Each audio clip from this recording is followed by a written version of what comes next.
हौसला हो तो क्या नहीं पाया जा सकता। इंसान में सच्ची प्रतिभा होनी चाहिए। बस फिर कोई भी कठिनाई उसका रास्ता या उसके बुलंद हौसलों को मात नहीं दे सकती। यहाँ हम बात कर रहे हैं एक ऐसे शख्स की जिसने अपने जज्बे को कायम रखा और अपनी मंजिल को पाने का रास्ता बनाया और उसे हासिल भी किया। श्रीकांत बोला, जो बचपन से ही ब्लाइंड है, आज 50 करोड़ रुपए की consumer food packaging company Bollant industries CEO सीईओ के पद पर नियुक्त है।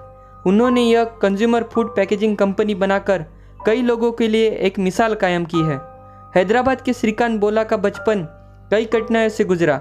उनके परिवार की मासिक आय लगभग 1600 रुपये थी। आपको ये जानकर हैरत होगी कि जब श्रीकांत का जन्म हुआ तो उनके कुछ रिश्तेदार और पड़ोसियों ने श्रीकांत के माता पिता को उनके पैदा होते ही मार देने को कहा था। लेकिन श्रीकांत की किस्मत में कुछ और ही था। किस्मत भी उन्हीं का साथ देती है जो खुद पर भरोसा और अपनी मेहनत से कुछ कर दिखाने का दम रखते हैं। श्रीकांत बचपन से ही पढ़ने में तेज थे।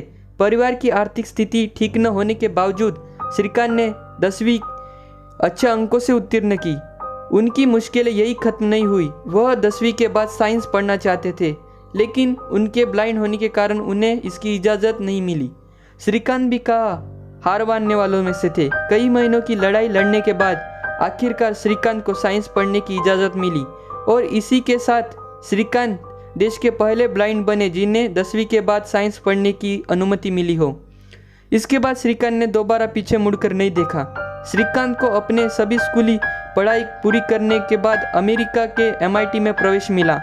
इसी के साथ ही श्रीकांत देश के पहले ऐसे ब्लाइंड स्टूडेंट बने जिन्होंने MIT से शिक्षा प्राप्त की हो। अमेरिका से अपनी शिक्षा लेने के बाद श्रीकांत ने हैदराबाद में अपनी कंपनी की शुरुआत की। श्रीकांत ने लोगों के खाने पीने के सामान की पैकिंग के लिए कंज्यूमर फूड पैकेजिंग कंपनी का गठन किया। इस कंपनी की शुरुआत श्रीकांत ने 8 लोगों की एक टीम के साथ ही की। उन्होंने इस कंपनी में सबसे पहले आसपास के बेरोजगार लोगों को जोड़ा, जिनमें श्रीकांत ने ब्लाइंड लोगों को काम दिया।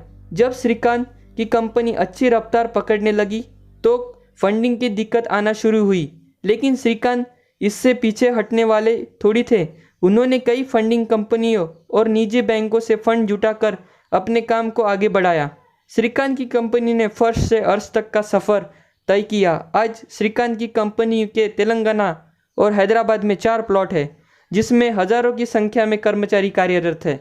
श्रीकांत कहते हैं कि जब सारी दुनिया उनसे कहती थी कि वह कुछ नहीं कर सकते, तो वह उनसे कहते थे कि वह सब कुछ कर सकते हैं। आज जिस मुकाम पर श्रीकांत है, उन्होंने अपनी इस बात को साकार भी कर दिखाया है। श्रीकांत कहते हैं कि अगर आपको अपनी ज़िंदगी की जंग जीतनी है तो सबसे बुरे समय में धैर्य बनाकर रखने से सफलता ज़रूर मिलेगी।